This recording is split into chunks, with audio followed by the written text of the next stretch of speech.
Plus earthing అంటే ఏంటి, neutral అంటే ఏంటి, అర్థింగ్ ఏ విధంగా పనిచేస్తుంది, న్యూట్రల్ ఏ విధంగా పనిచేస్తుంది, న్యూట్రల్కి అర్థింగ్కి ఏమైనా తేడా ఉందా, రెండు ఒకటేనా?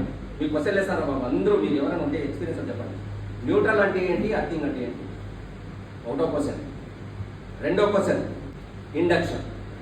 ఇండక్షన్ ఏ విధంగా వస్తుంది, ఏ విధంగా దాన్ని అవాయిడ్ చేయాలి? మన సిస్టము ఎలక్ట్రికల్ సిస్టమ్ అంటే ఫ్లో ఆఫ్ ఎలక్ట్రాన్స్. విద్యుత్ ప్రవాహం అంటే ఏంటి, ఎలక్ట్రాన్ల ప్రవాహాన్ని విద్యుత్ ప్రవాహం అంటాం, విద్యుత్ అంటాం, అంటే కరెంట్, యాంపియర్. సో ఈ ప్రవాహం ఎలక్ట్రాన్ ఫ్లో అనేది మన సిస్టంలో ఎల్టీ లైన్ 3 ఫేజ్లు ఉంటాయి. ఫేజ్కి ఫేజ్కి ఫేజ్కి ఫేజ్కి ఫేజ్కి ఎంత గ్యాప్ ఉండాలి?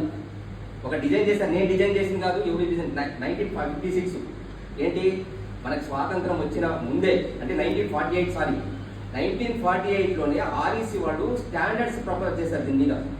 ఒక లైన్ ఏ విధంగా ఉండాలి, ఆ లైన్ ఏ విధంగా ఎరెక్ట్ చేయాలి, ఆర్వైబి ఫేజెస్ అంటే ఆర్వైబి అనేది 3, అంటే రెడ్, బ్లూ, ఎల్లో, అంటే ఇంకా 7 కలర్లు ఉన్నాయి కదా మనకి.